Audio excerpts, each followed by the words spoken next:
ભારતીય જનતા પાર્ટીના સંગઠન મહામંત્રી રત્નાકરજીના જન્મદિવસના ઉપલક્ષ્યમાં ભારતીય જનતા પાર્ટી નર્મદા જિલ્લા દ્વારા સુપોષણ અભિયાનનો ગરુડેશ્વર તાલુકાના નવા વાઘપુરા પીએચસી ખાતે શુભારંભ કરવામાં આવ્યો। નર્મદા જિલ્લા ભાજપ પ્રમુખ નીલ રાવે દીપ પ્રગટાવી કાર્યક્રમને ખુલ્લો મૂક્યો છે।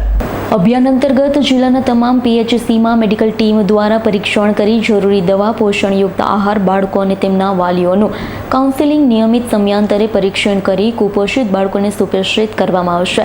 જિલ્લામાં કુપોષિત 575થી વધુ બાળકોને સુપોષિત કરવાના સંકલ્પ સાથે અભિયાનનો પ્રારંભ કરાવ્યો હતો। નીલ રાવે જણાવ્યું, આવો આપણે સૌ કુપોષણ સામેની લડાઈ માટે સંકલ્પબદ્ધ થઈએ અને સુપોષિત સમાજનું નિર્માણ કરીએ। મોનિટરિંગની જરૂર હોય છે। દર મહિનાના 15 દિવસે મહિનાના અંતે બાળકની 1-2 વખત મુલાકાત થાય। એ મુલાકાત દરમિયાન આજે આ બાળકોનું જે સ્ક્રીનિંગ થશે એમને કયા કયા વસ્તુની જરૂર છે એ ડોક્ટર સાહેબ લખીને આપશે। 30મી તારીખે મન કી બાતનો કાર્યક્રમ છે। એ દિવસે અમારા જે બધા આગેવાનો છે પાર્ટીના, બાકીના સામાજિક સંસ્થાના આગેવાનો છે, બાકીના એવા સજ્જન નાગરિકો છે જેમને આ બાળકો માટે કંઈક કરવું છે, બાળકો તમારા ઘર સુધી આ કીટ પહોંચાડશે। તમારે 2 વસ્તુની કાળજી રાખવાની છે કે એ જે કીટ છે એ બાળક સારી રીતના લે, એ આહાર લે તો એ બાળક આપણું મજબૂત થશે। એ ચિંતા વાલીઓએ કરવી પડશે।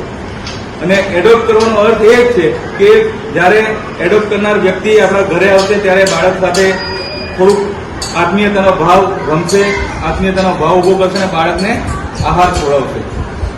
તો આ ભારતને મજબૂત કરવા માટે, સશક્ત ભારતની જે વાત છે એને મજબૂત કરવા માટે, સમૃદ્ધ ભારતની જે વાત છે એને મજબૂત કરવા માટે અને એક સેવાના ભાવથી, અને જ્યારે આદરણીય રત્નાકરજીનો જન્મદિવસ હોય, રત્નાકરજીએ પોતાનું આખું જીવન સમાજ માટે, દેશ માટે સમર્પિત કર્યું હોય, ત્યારે નર્મદા જિલ્લા ભારતીય જનતા પાર્ટીએ નક્કી કર્યું છે કે 1 વર્ષની અંદર આ જિલ્લામાં એક પણ બાળક કુપોષિત ના રહે અને નર્મદા જિલ્લો સુપોષિત બને અને નર્મદા જિલ્લાના બાળકો અને બાળકોથી આવનારું ભવિષ્ય એ સમૃદ્ધ અને સશક્ત બને, એની માટે આ એક અમારો નાનકડો પ્રયાસ છે।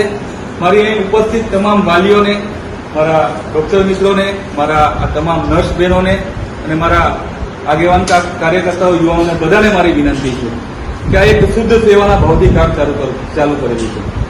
પોલિટિકલ પાર્ટીના કાર્યકર્તા તો છે, પણ આમાં અમારો કોઈ પોલિટિકલ એજન્ડા નહીં। બસ મનમાં એ ભાવ છે કે આપણા વિસ્તારનું બાળક મજબૂત થાય, એમની માતા વાલીઓની ચિંતા દૂર થાય।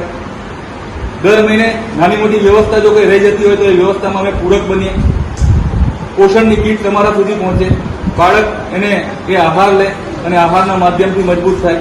દર મહિને એનું ચેકિંગ થાય અને આપણા વિસ્તારની અંદર બધા જ બાળકો, આવનારું આજનું બાળક એ કાલનું આપણું ભવિષ્ય છે, એ મજબૂત થાય, સમૃદ્ધ થાય, એ અપેક્ષા છે। ને એમાં આપ સૌનો, એ મારી બહેનો ઉપસ્થિત છે, મેડિકલ ઓફિસરો, મારા પાર્ટીના આગેવાનો સૌ ઉપસ્થિત છે, ત્યારે આ સેવાના મહાયજ્ઞની અંદર આપ સૌની આહુતિની જરૂર પડશે, આપ સૌના સહયોગની જરૂર પડશે, આપ સૌના સહકારની જરૂર પડશે। અને જે કલ્પના છે કે નર્મદા જિલ્લાને કુપોષણ મુક્ત બનાવીને સુપોષિત કરીશું, એમાં ગરુડેશ્વર તાલુકા પૂરતું નહીં પણ આખા જિલ્લાની અંદર કોઈ પણ જગ્યાએ જો મને જરૂર પડે આપ સૌની તો આપનો સહયોગ આપતા રહેજો અને આપણે સૌ બધા ભેગા મળીને મજબૂત ભારત માટે, મજબૂત ગુજરાત માટે, મજબૂત નર્મદા માટે, મજબૂત ગરુડેશ્વર માટે ભેગા થઈને આ બાળકોને મજબૂત કરીએ એવી બધા પાસે અપેક્ષા રાખું છું। આજના દિવસે વિશેષ વાત તો કરવાની ના હોય, પણ આ ખાલી થોડીક નાની પ્રસ્તુતિ। દીપક જગતાપનો રિપોર્ટ, S9 ન્યૂઝ, રાજપીપળા। અમારી તમામ માહિતીથી અપડેટ રહેવા માટે જોડાયેલા રહો S9 ન્યૂઝ સાથે।